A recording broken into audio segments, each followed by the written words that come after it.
Mind is to dance. We have a treat for you with Dr. Lee Cowden in the classroom. So let's go and let's learn together. Here we go. It's time to dance. The Lillian McDermott Show.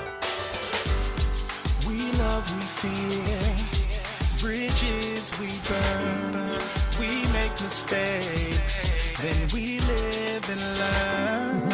When life gets tough, and it seems like your best ain't good enough.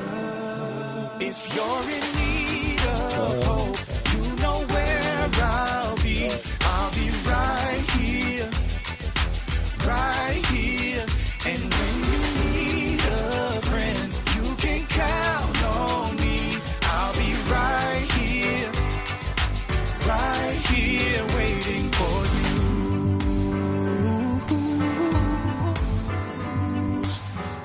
This is the place you can always turn to when you need a friend. The Lillian McDermott Show. To reach out to Lillian, visit her on the web at whenyouneedafriend.com. Now let's all learn together. Here's Lillian McDermott. Hello, my listening and viewing friend. It's so nice we can meet each other on the air on this beautiful, best day ever. And for those of you who are tuning into the classroom for the first time, please know I've been waiting for you. This is a safe place where you can turn to when you need a friend. It is my commitment to provide natural ways to heal, and it is my mission to make awareness, responsibility, and truth a part of our everyday life. And I hope you, my listening and viewing friend, will feel empowered to embrace a new truth and live the life of your dreams. As you know, I've said this many times in the classroom, for someone that is as healthy and eats as healthy as I do, I certainly have a lot of annoying symptoms. And I would try to find what it was because my blood work didn't show anything different. Nothing showed anything different. And most doctors don't know what to look for really if your labs are normal. And so little by little, the classroom, as I mentioned, has saved my life because I've met such wonderful teachers that have helped me see that I can change the way my body manifests disease. I can do that. I have the power. If I created it, I have the power to uncreate it. And in comes Dr. Lee Cowden, who I met back in 2016. At the Doctors Who Rock concert. It was either 2016 or 17. He was being honored, as well as putting together a platform where doctors could come and learn these new truths that they were unwilling to learn or unable to learn because the allopathic system is the way it is. And so here he comes, and little by little, he shares with me some of the things that we don't know. Like, for example, could your disease, like if you're exhausted or if you have fibromyalgia, even Lyme's, lupus, MS, if that's a diagnosis that's just being maintained with medication and you're not getting better, could it be that you have mold, metal toxicity, microbes in your body that's keeping you from what your body needs to be well? Well, we are so grateful that the main reason we have the M-Cube detox experience, that's from mold, metals, microbes, from treatment to recovery with support. We started on September 27th, and we're going to go till December 13th. But any of you can join at any time. Anywhere around the world, it's virtual. All our sessions on Tuesday night at 7 p.m. are recorded, and you can join us at any time and even catch up. And I'm so grateful that Dr. Cowden is overseeing this event because it really has helped all of us thrive during this detox experience. And since it is our sole purpose in life to give and receive love and knowledge, I am grateful that Dr. Lee Cowden, MD, is here to do just that. Welcome, Dr. Lee, to the classroom. Great to be on with you, Lily. Yes, I love it when you dance with me because it's so out of character. You're so serious most of the time because there's a lot of things that are really hurting our health, and you are really focused on that. But I love how you can just let go and open up and just dance with me. So thank you for that. Yeah, thank you for dancing. I love it. Okay, so I have learned so much from you and all the teachers in the M-Cube detox experience. But one of the things that keeps resonating in me is the link between disease and the potential mold, metal toxicities, microbes in the body that could be really being imitated, or like the great imitator. Like, is it really fibromyalgia, or is it mold? Can you share a little bit about your background and how you got interested in molds, metals, and microbes to help your patients thrive? Well, my first experience with medicine outside the box was when I went into medical school down in Houston. I lived in arid West Texas all my life up until that point. And when I went down to Houston, I developed allergic rhinitis, and then allergic sinusitis, and then bronchitis, and then pneumonia.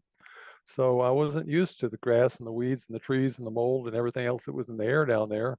And it started making me sicker and sicker. And I went to the chairman of the allergy and immunology department first, followed his instruction, got worse. Then I went to the chairman of the ear, nose, and throat department next, followed his instruction, and got worse.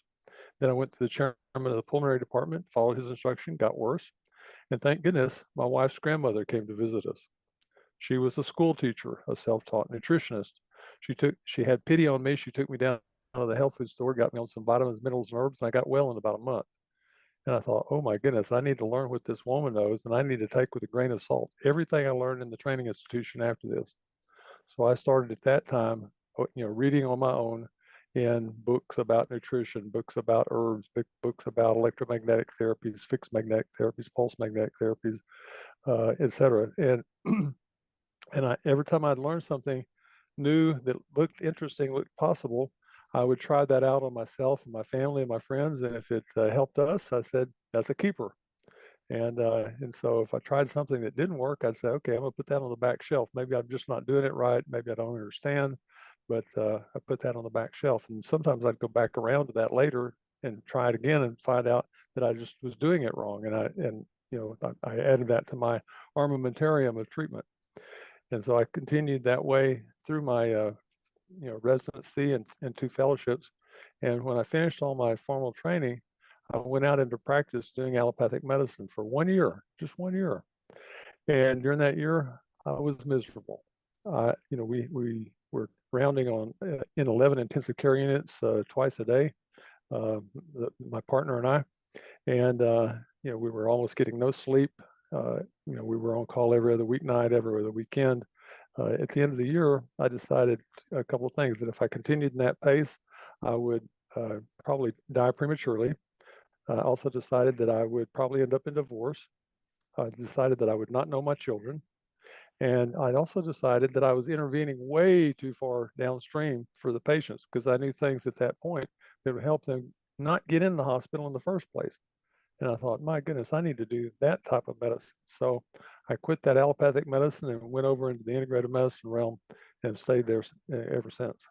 Well, in fact, you are such a wonderful teacher. You have trained so many others. I always say tens of thousands, because I remember the last time I went to one of the ACIM conferences, there were so many doctors there, and it just does my heart good to see, how you've been able to touch so many doctors that were classically trained to think outside the box too. So I want to encourage all of us who are watching today, not only to share this information with your friends, like and follow, be beyond the algorithms. This is information that is being suppressed. And so we need to be above the algorithms and be more like the 99% that we are, and get this information out, because today we are talking about life-saving information. So Dr. Cowden, when I think of the M-Cube detox and me going through this experience, and all the other people, we have about 30 people that have joined us in this experience as well, and we could always use more people, and you can watch this even after we're done. So we're creating this so that it's always there available for all of you, which I am so grateful to Dr. Cowden and all the other teachers that have come on and have taught us so well. But like I said at the beginning, the one thing that keeps resonating is the years that I have been exposed to mold. I knew I was exposed to mold. I even told doctors that I was exposed to mold, and they say, oh, it's toxic. But they said, oh, it'll go away, or you don't need to do anything, or they don't know what to do. And you kind of put it in the back burner because it's, you're busy. We're busy. We're busy people working, trying to make a living.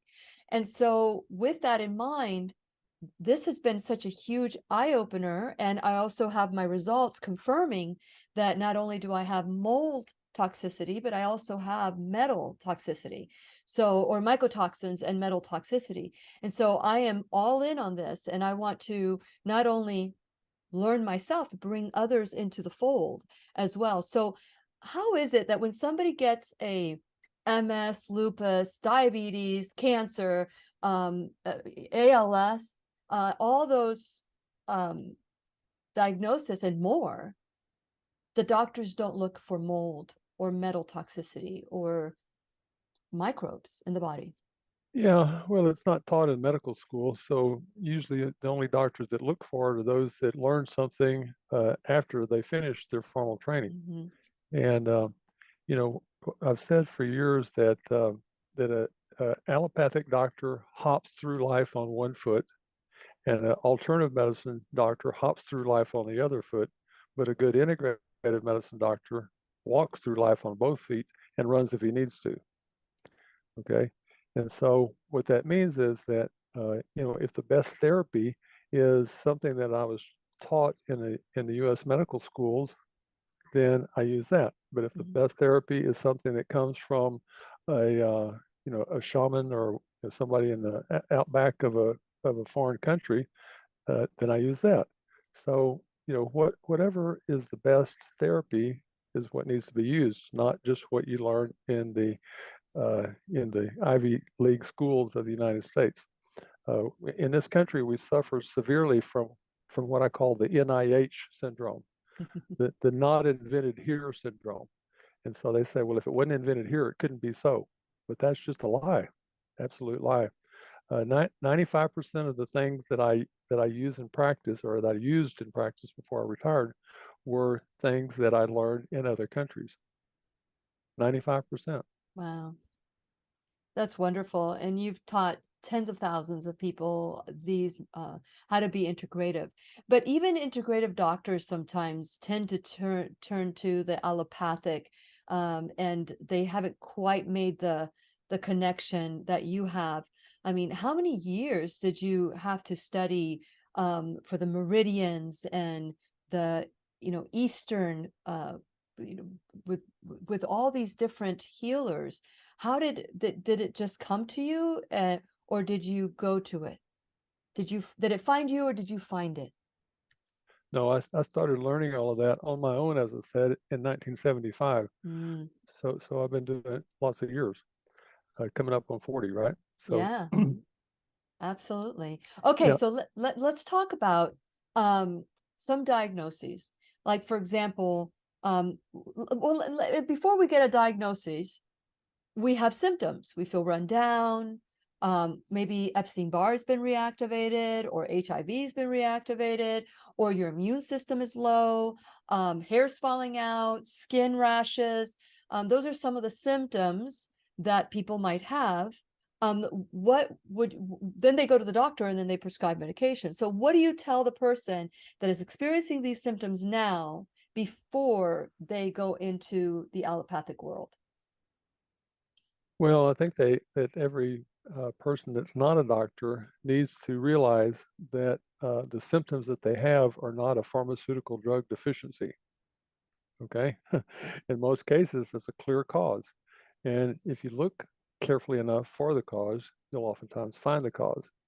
Now, sometimes the testing processes that are commonly used by the allopathic medical system are insufficient to tell people what's going on in their body. It's hard to find an allopathic doctor who will order a urine mycotoxin test on a patient. Okay, but that's a good starting place if you suspect that you're being exposed to molds, or you have been in the past. If you've ever been in a moldy building, there's a good chance you have the mold growing in your nasal sinuses in your gut, and it's producing mycotoxins in your body, and it's coming out in your urine. So it's a simple thing to do. Collect some urine, send it off to a specialty lab, get the results back and say, oh, I do have some mycotoxins being produced in my body. I should probably get those out before it poisons and kills me. You know, mycotoxins are more toxic than any other substance on the planet besides radioactive elements and mercury. Okay, more poisonous than any pesticide, herbicide, solvent, chemical pollutant, etc. Most other more poisonous than most other heavy metals besides mercury, and most doctors are not even looking for it. Okay, when I was in medical school, we did a physical diagnosis class, and the physical diagnosis class, we were supposed to do the exam on the patient and then write up our findings.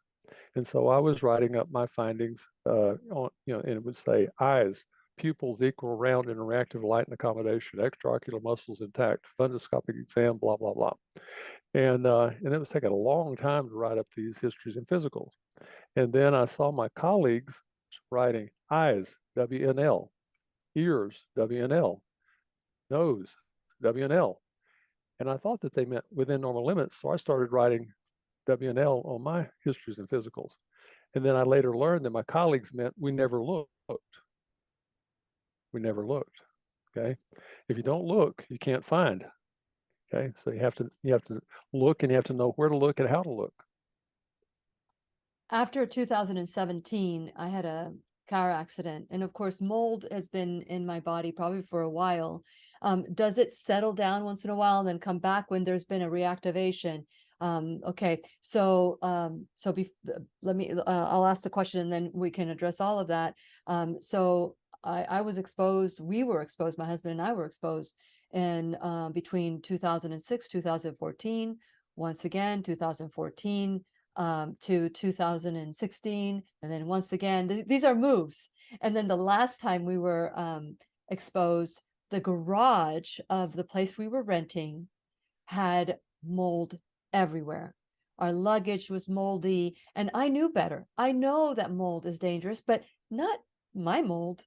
And I would clean it, our Robert's Toomey luggage, we would clean it with, Windex or whatever. And I was just beginning to understand the damages. So I met you in 2016, 2017. And that's when I'm saying, okay, well, should we throw this away? Should we not throw it away? But again, I did not think that any of the symptoms that I was having was connected to it. But there were times where I didn't have symptoms and the symptoms would come back again. Can accidents, incidents, emotional trauma, can that reactivate mold growth in the body when it's been dormant? Absolutely, yes. One of the things that I learned in medical school that's still true today, and there's very few things that I learned in medical school that are still true today, because medical knowledge is doubling. Allopathic medical knowledge is doubling every 4 years, and integrative medicine knowledge is doubling about every 2 years. Wow. So that means half of what I learned, integratively 2 years ago is now wrong, and half of what I learned allopathically 4 years ago is now wrong. Okay, so that means that very little of what I learned in 1975 through 78 in medical school is still true. But one thing is, and so the chief of infectious disease said, infection equals the number of microbes in the body times the virulence of those microbes divided by the host resistance. Now, the denominator of that equation is a very complex part of the equation, very complex, because it involves immunity, genetics, emotions, lifestyle, foods, on and on. Lots and lots of things influence that denominator. So let's say that you have a certain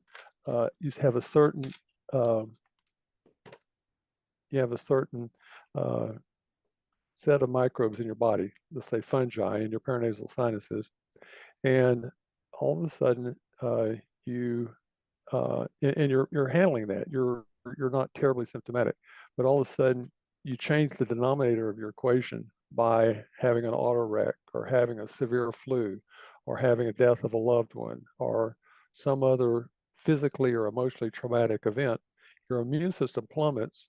Your immune system was keeping that microbe in check, and then all of a sudden it no longer is doing that, and all of a sudden the microbe grows out of control, out of check, and starts producing mycotoxins and starts producing more and more symptoms. And so that's the important thing to understand, is that you can overcome a lot if the denominator of your equation is really good.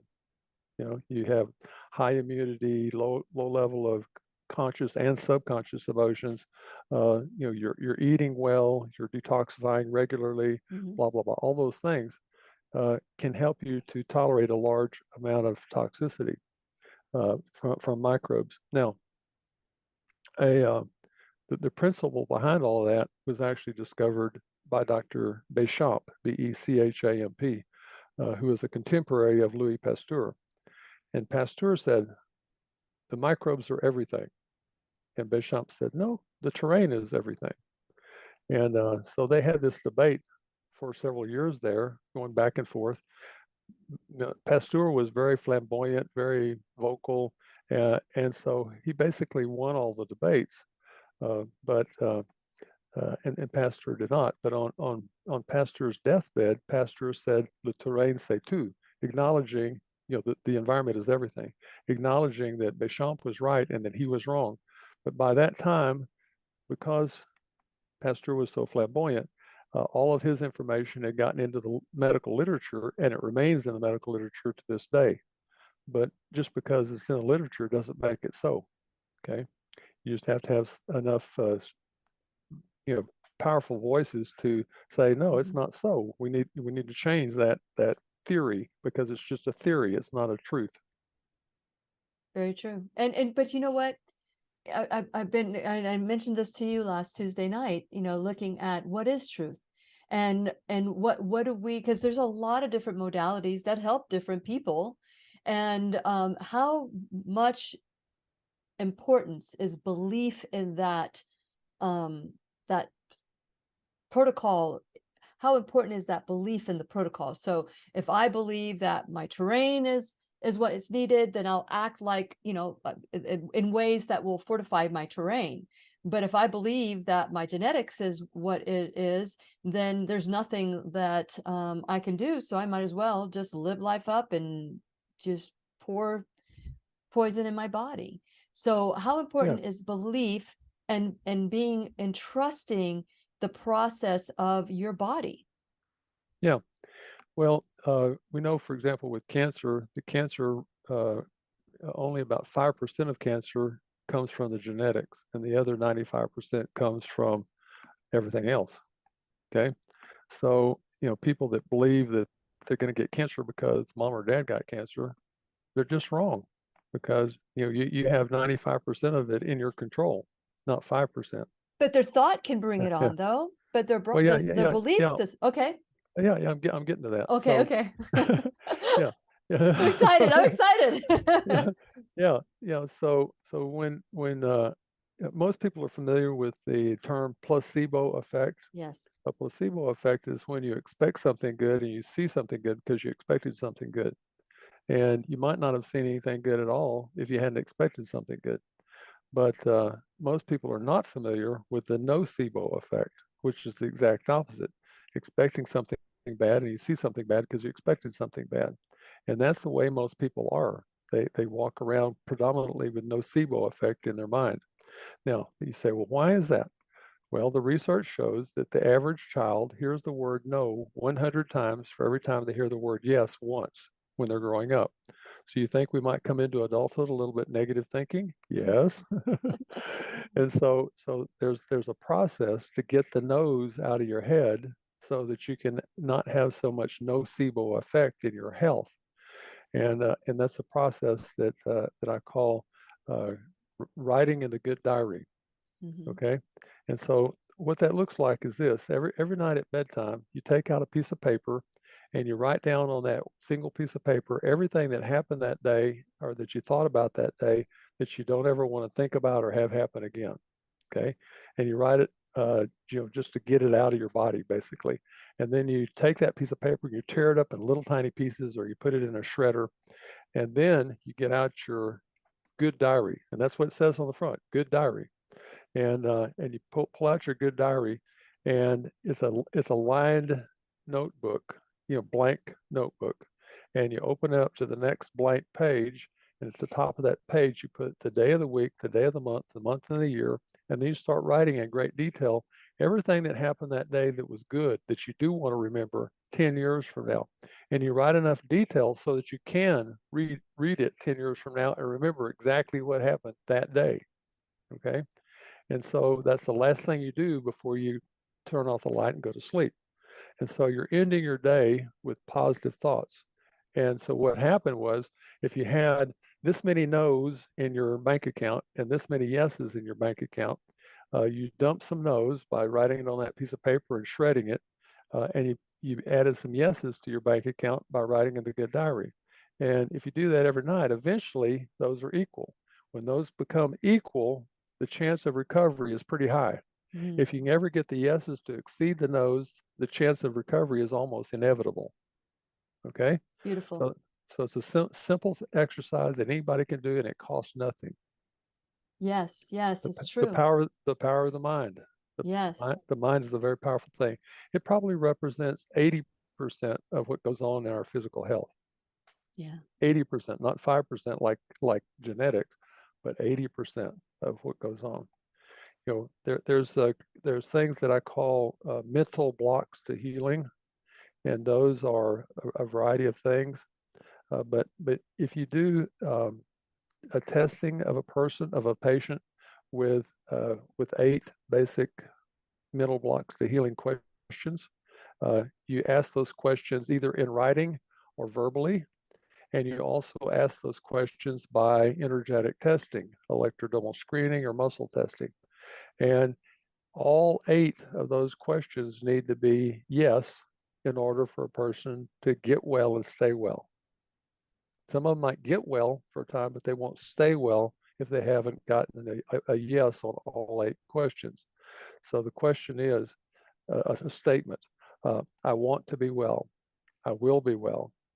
I deserve to be well. It's safe for me if I get well. It's safe for others if I get well. Okay. So I'm not going to say them all, but you get the drift. We have to have a belief system that is going to move us toward health, not away from health. Nocebo effect moves us away from health. Placebo effect moves us toward health. Wonderful. I would love those questions too. I think we talked about it in the M-Cube detox experience, the second or third week that we were together. So I'm going to go back and pull those out as well, because it's so important that we set ourselves up for success. Most people ignore the emotional component of health, and I quote you all the time in the classroom when I say, Dr. Lee Cowden came on and said, people try to fix their body and spend a lot of money trying to fix their body, but if they were to just start with the spiritual aspect, the emotional aspect, and they heal that, then the body will heal itself. And so that's right. Inexpensively even. And so that's so important. But the problem is, many people feel that that's silly, or in that's not true, or whatever. And again, whatever they believe is true. And so it will become a nocebo effect for them. But for someone who is now facing chronic illness, and they're maybe taking 5 to 20 pills a day to just maintain their chronic illness. You had mentioned earlier that there's very few doctors that would test the urine, test for mycotoxins in the urine. So what would you tell somebody that is hearing this for the first time, and how they can do their own testing, or take their life back, or take their take their health back by just looking at what could be going on even in their urine? Yeah. Well, a few years ago, some innovative person figured out that a lot of people can't get the help from their doctors that they need, and they needed another choice to be able to do testing. So they created companies that interact with the labs, and then they have a doctor that's the physician of record for that company, and so that doctor is the one that's ordering the test with the lab.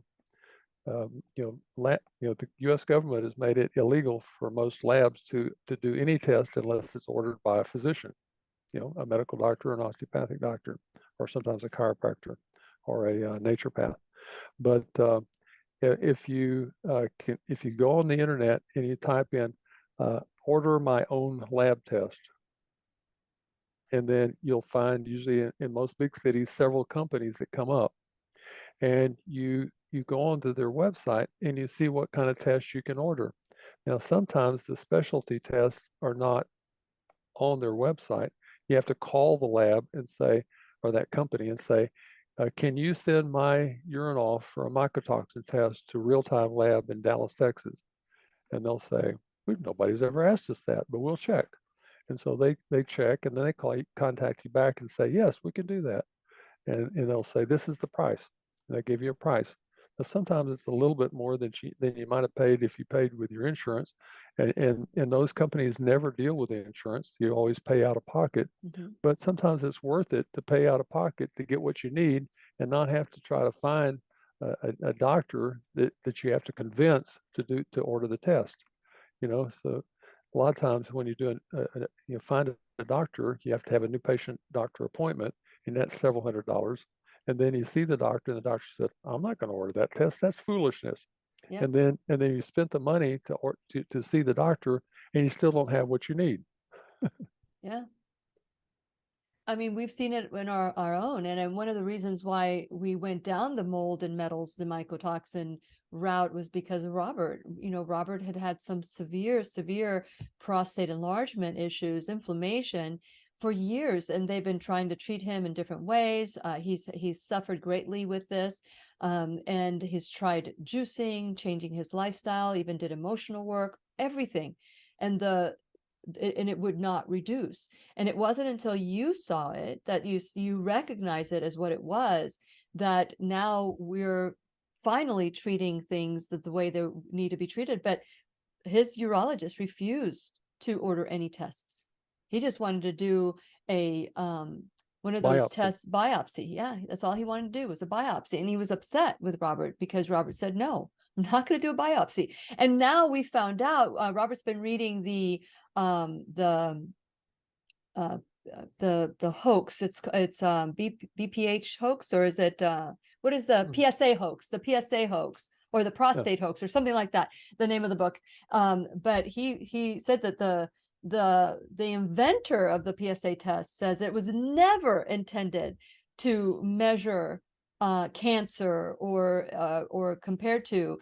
Can you elaborate for all our men out there that are being told that by this age you're going to have this, and by this age you're going to get that, and by this age you're going to get that, and it's been planted in the brain again?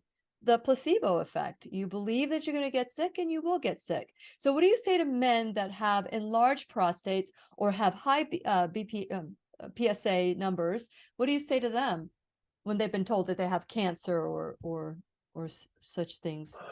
Well, a much more common cause of PSA elevation than cancer is unrecognized, untreated fungal infection in the prostate.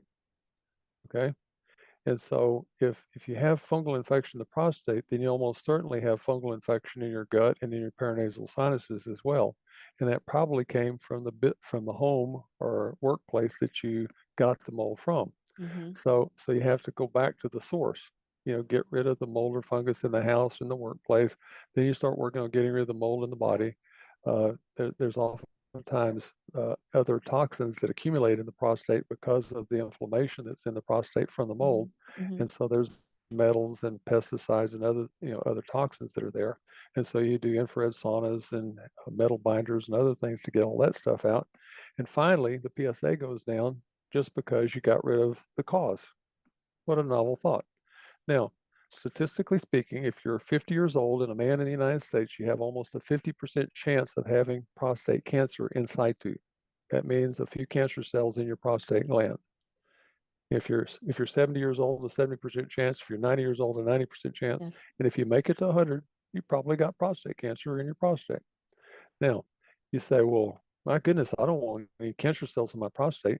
Well, uh, you need to understand, about cancer then, because about 40 years ago, they did an autopsy study on people that died in automobile wrecks from 1 month of age to 80 something years of age. And they did fine slicing of all the organs in their body, and they found cancer cells in every person 40 years ago. Cancer cells in every person 40 years ago. So you say, well, why does somebody develop a big cancer tumor that causes big trouble, and other people just develop cancer cells that get identified by the immune system and chewed up and carried away? It's because of Dr. Deschamps' principle of the terrain. The terrain creates an environment that makes it easy for cancer cells to grow and hard for white blood cells to do their work. And so if you have cancer cells in your prostate and you don't bother them by sticking a needle through them or in them, then usually you die with the cancer at 80, 90, 100 years of age, and you don't die from the cancer. But if you stick a needle through it, you spread the cancer elsewhere, oftentimes into the bone, and you die an agonizing death from bony metastases of prostate cancer at a much younger age. So in my opinion, no man should ever get a prostate biopsy. No man should ever get a prostate biopsy. Probably women should never get a needle biopsy of their breast for the same reason. Okay. If you have pretty clear evidence that you have cancer in your breast, don't stick a needle through it and spread it elsewhere in the body. Do a lumpectomy. Take the lump out, send it to the pathology lab, let the pathologist slice it and determine whether there's cancer cells in it. And that way it won't have spread as easily as if you stuck a needle through it. There should be a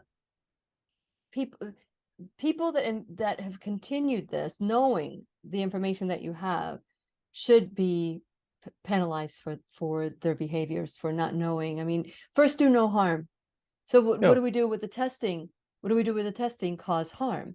We cause harm. Yeah. Robert had 2 biopsies, not just one, but this was before we knew better. This was many years ago when he was beginning to establish problems, probably in the first place that we had exposure to mold a long time ago that we didn't even think about. And any of you who are watching today who have seen water come into your home, like for us, water would come into certain areas, or in the garage, we had lots of mold. We saw it. I mean, we could see it, but we never thought it could hurt us. Just know that it could potentially hurt you, which is what has happened to us. And so people know, I mean, everybody knows how toxic mold is, but yet there aren't, if you go to an allopathic doctor, most of them, not all, I'm saying most of them, have no clue what to do. So let's say somebody who's watching today is identifying with, maybe a prostate enlargement, or maybe they've had cancer in the body, or maybe a diagnosis of MS. What can it possibly be? Mold. Could it possibly be mold in the body? And should we test for mold in the body before we embrace a diagnosis, or say, okay, well, I'll start taking this medication, and all of a sudden get medicalized and keep the body from actually doing what it needs to do? Yeah, well, a lot of symptoms actually are attributable to fungus in the body, and or mycotoxins in the body, or both. So if you have a lot of symptoms, consider mold in your body or mycotoxins in your body as a potential cause. Again, it goes back to WNL. We never looked. If you don't look, you don't know. So you have to look. Now, if you have mycotoxins in your body, then you need to figure out where they came from. Are they coming from your present home? If they are, you can never get rid of the mold or fungus in your body as long as you still have mold or fungus coming, growing every day in your own home. It's a futile effort. It's kind of like going out into the middle of the ocean in a rowboat that has a hole in the bottom of the boat, and you've got a teacup and you're bailing the boat. At some point, you're going to get tired, and the boat's going to take on more water and sink to the bottom, and you're going to go with it. Mhm. So don't be the bailer. Be the one that finds the hole and patches the hole. So what are some of the symptoms that people could experience with mold toxicity, metal toxicity? What are some of the symptoms that people can go, well, you know, I've been having these symptoms and I never even looked at mold? Yeah, well, you name a symptom, and you can probably find it in a list of symptoms Yeah. that are associated with mold.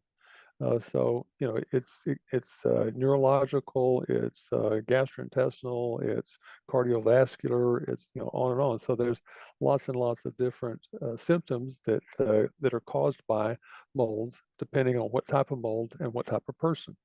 Mhm. It's both, you know, what type of mold and what type of person. And uh, you know, if you have a symptom, assume that it's something like mold, or maybe, you know, Lyme-related illnesses or things like that that typically don't get evaluated very well by allopathic medical system, and, you know, they probably missed the diagnosis. You know, so it's a misdiagnosis, uh, because they didn't know how to really evaluate for that. You know, they didn't know energy testing. They didn't know some of the specialty laboratories that they might want to consider using. So they you know, do the standard, you know, cell blood count and chemistry profiling, call that a complete, you know, laboratory workup. Well, no, it's not even the start. And you know, so they need to learn how to, you know, do energy testing. They need to learn, you know, muscle testing, electrodermal screening. They need to learn how to use thermometry or thermography, which is a much more sensitive imaging procedure. They need to, you know, learn how to interpret the unusual laboratory tests, the less conventional laboratory tests, and know when it's appropriate to order one of those tests on a patient based on symptoms and physical findings and everything else. So for those of you who are interested in doing a test, urinalysis test, if you go to whenyouneedafriend.com, you're able to go to the little shop now bag. You scroll down to the shop now bag, and Vibrant Wellness is offering, I believe it's 15% off and if you check it out, for some reason I haven't checked it in a while, I believe it's 15% off, and then you can enter the code that's in the description, and you'll be able to do your own analysis yourself, and they'll send you a kit and you'll be able to do that. Also, you can join the M-Cube Detox experience. If you go to whenyouneedafriend.com, you can still join us. You can join us at any time. Even when we're done, you'll be able to join us, because we're recording everything every Tuesday night. We come together. And I said this last Tuesday, that I wish that everybody could go through this, and that we could get a associate's degree or a bachelor's degree, because we're learning so much. All we need to do is maybe do a test at the end and give them a degree at the end. But the degree is in our heart, that we've done what we need to to make our bodies well. And so if you're interested in going to that, go to whenyouneedafriend.com. There's a pop-up and you can click on it, and you will be able to learn with us and give your body exactly what it needs. And Dr. Cowden is awesome. We have bonuses with Dr. Cowden teaching us how to get rid of mycotoxins, how to get rid of mold, and I believe that we should watch those things as you're preparing. We should watch those things first before you even start to detox, because there's so much information that is coming out of his brain into our life. And it's just wonderful. While you're at whenyouneedafriend.com, please subscribe to the channel. That way you know who is coming on. And like me and follow me on all social media, including BitChute and Odyssey, that they don't censor me.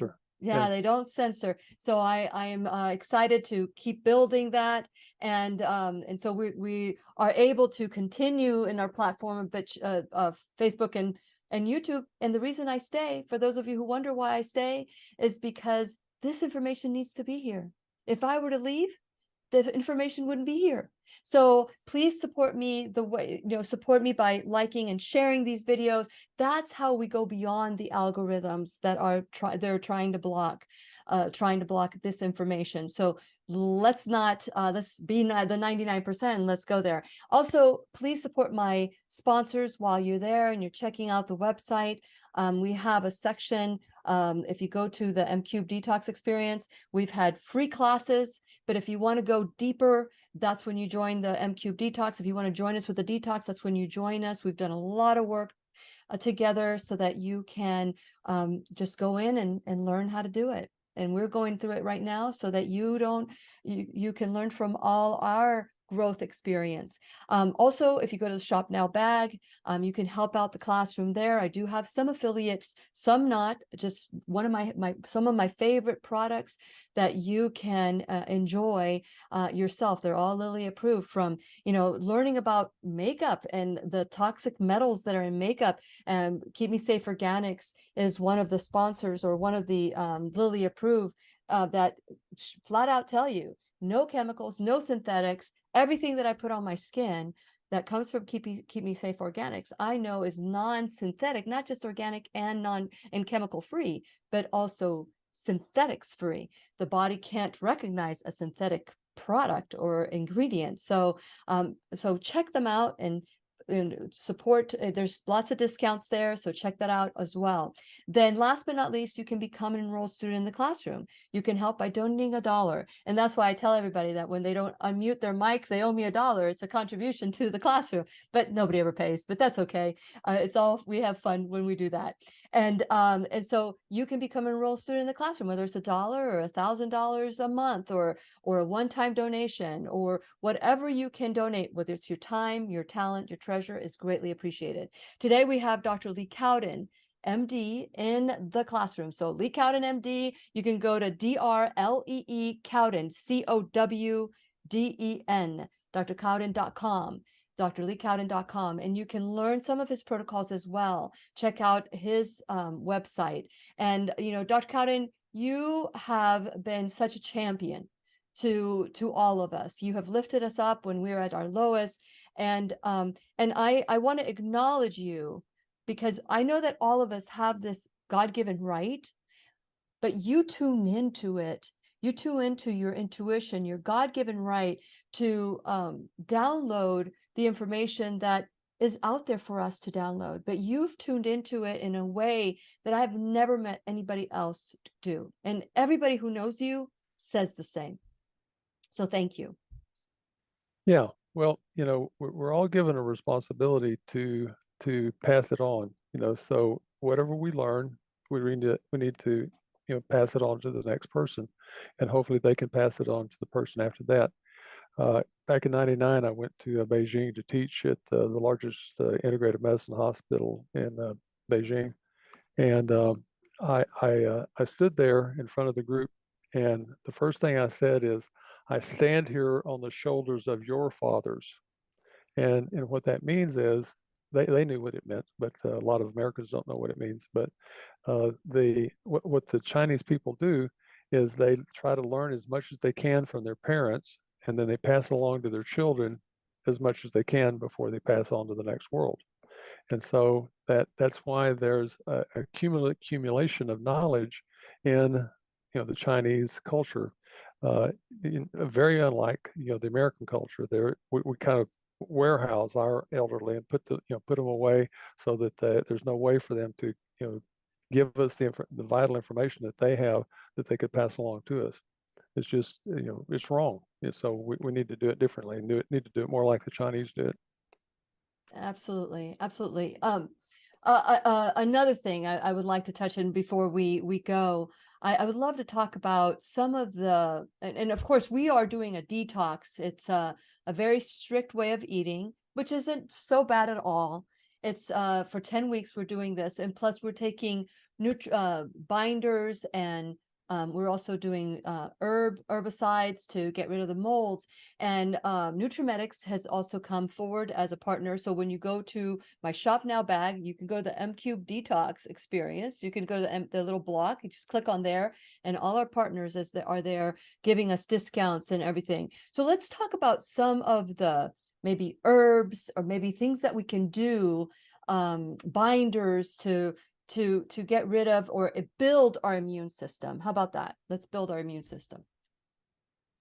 Yeah, well, a lot of people don't realize that whatever is in their bowel that doesn't go out into the toilet is going to be reabsorbed oftentimes into their hepatic portal circulation and go straight to their liver and poison and overload their liver. And then it's going to spill out into the bloodstream and go to the kidneys and poison overload the kidneys. And it's going to spill out and poison overload the brain and the heart and lungs and other vital organs. So the first thing that most people need to do if they want to start getting toxins out of their body is to get their bowel moving 3 or 4 times per day. A person says, "Oh, that would be diarrhea." No, it's not. Normal bowel function is 3 or 4 bowel movements every day, and some people have 1 a week, and they call that normal. It's nowhere close to normal. That's a toxic person, and so we teach people how to increase their magnesium, increase their vitamin C, increase their water intake, increase their fiber intake, till they get 3 or 4 bowel movements every day. So that's a start, okay, to get the toxic load down in the body, and it costs almost nothing, right? And so that's the beauty of a lot of things in integrative medicine, natural medicine, is that it costs very little, compared to the pharmaceuticals. Some of the pharmaceuticals are thousands of dollars per month, okay? But, most symptoms that people have are not a drug deficiency. They're a toxin overload, either physical toxins like heavy metals, pesticides, and herbicides, and so on, or a microbial overload, funguses, Lyme-related microbes, viruses, other critters.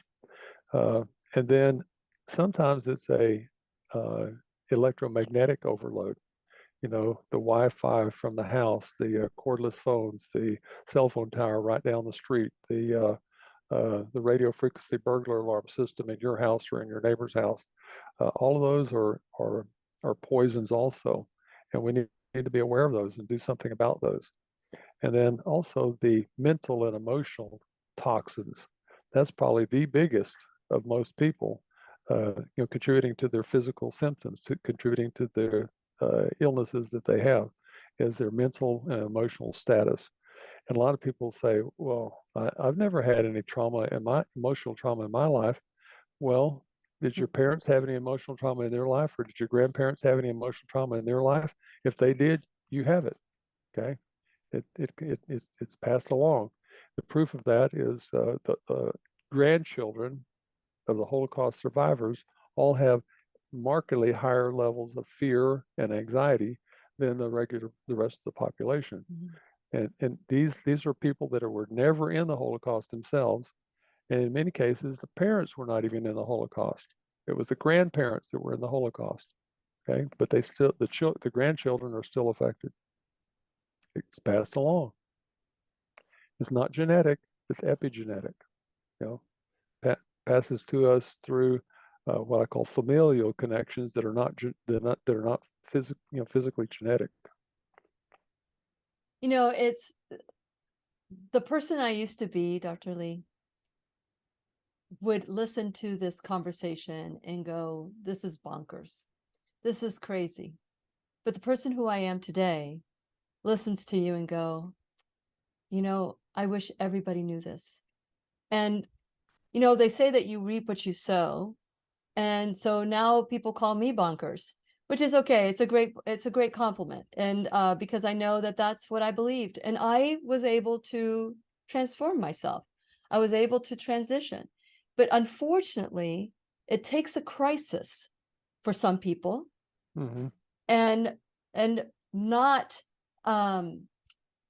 where most people like, oh, let me look into this, because they're not feeling any pain or any need to grow or change, or unfortunately it requires that kind of 2x4 in the head, and the allopathic community fails them or sends them home to die or anything to that effect. And so my prayer is that as people listen to this class, so today, or decide that they're going to join the M-Cube detox experience, or maybe just listen to something that you said that makes them think, okay, well, maybe the fear is caused by this person, or maybe I need to deal with this fear. Maybe that's why I have stress and my adrenals have shut down. Those are just little things like that the body just says, thank you. The body says, but I recognize when somebody tells me, oh, that works for you, it doesn't work for me. And I say, truly, I remember at the beginning when I first started learning about this, I wanted to tell the world, and I am, in a way, I am, but only people that want to hear it. Yeah. Only people that want to hear it. Just like the story that you told about the was it the elephant or the gorilla? The gorilla in the X-ray. So that was a conversation that we had during the M-Cube detox experience that he shared. So if you want to learn about it, you need to come join us on that. So Dr. Cowden, as we wrap up today's class, and somebody who's just tuning in right now, what would you want them to know right away so that they can start listening to the class once it's published? Well, I think that the most important thing for people to hear right now is hope, because hope can push out of our minds fear. When we're operating out of fear, we're thinking with our brainstem and our amygdala, which is the most primitive parts of our brain, and not with our prefrontal cortex up here, so we can think and have rational thoughts. And so, get some hope into you, and use that and love to push fear out. And then once you're out of the fear mode, then you can actually make good decisions, and you can actually get to a better level of health, because you're then making better decisions and applying those decisions to your own health and your own life. Absolutely. This has been such a great time with you, Dr. Cowden. It's been, I've enjoyed learning so much from you, and I know that I speak for everybody in the M-Cube detox experience, and possibly everybody who's attended the ACIM, who has ever been in your presence, how grateful we are that you have given of your time freely to share this information, where a lot of people in your situation could hoard it, could say, I'm going to keep this information. I'm going to get well, but nobody else is going to get well. And I really absolutely love that about you. I appreciate everything that you do.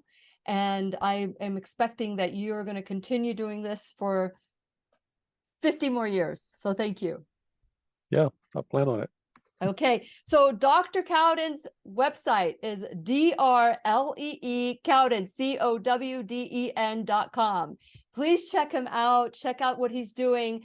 You will find him at some of the best of the best conferences, where he's the headliner, where he's teaching us the new truths about our body. So please remember to support him as well. Thank you, Dr. Lee, for coming into the classroom today and sharing this information. And I'm looking forward to seeing you soon on our M-Cube detox experience. Yeah, thank you, Lily, for doing everything you do. Oh, my pleasure. And for those of you, it is always the right time to join the M-Cube detox experience. Go to whenyouneedafriend.com. Click on the pop-up. If it's not in the pop-up, then click on the workshop, scroll down, get it. Start loving yourself by giving your body what it needs. Build your terrain, and the rest will follow. The health will follow. And please remember, we'll be right here waiting for you worldwide at whenyouneedafriend.com. This is Lillian McDermott and Dr. Lee Cowden, wishing you love, peace, joy, and unexpected abundance. Make it the best day ever. Good job. The opinions and advice expressed on the Lillian McDermott radio show are intended for the individual callers and guests on the program and are presented to our wider audience solely for general educational purposes. Please act responsibly and consult personally with your own medical, psychological, or nutritional expert before